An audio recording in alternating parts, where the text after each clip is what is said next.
গোপাল একদিন তার এক বন্ধুর পান্থশালায় বসেছিলেন। এমন সময় তিনজন লোক কথাবার্তা বলতে বলতে সেই পান্থশালায় হাজির হলো। পান্থশালার মালিক বন্ধুটা তাদের পরিচয় জানতে চাইলেন। আপনারা কোথা থেকে আসছেন? প্রথম ব্যক্তি বলল, একগে এরেদা। দ্বিতীয় ব্যক্তি বলল, আগরপাড়া। তৃতীয় ব্যক্তি বলল, ঘরদা। বাসস্থানের ঠিকানা শুনে পান্থশালার মালিকের কোনো ভাবান্তর হলো না, কিন্তু রসিক গোপালের কাছে বেশ মজা লাগলো। তিনি কৌতুক করে বললেন,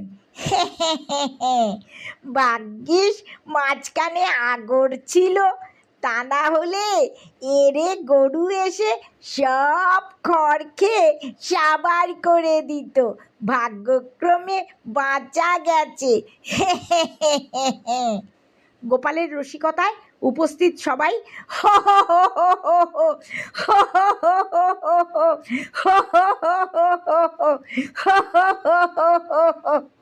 হেসে উঠলেন।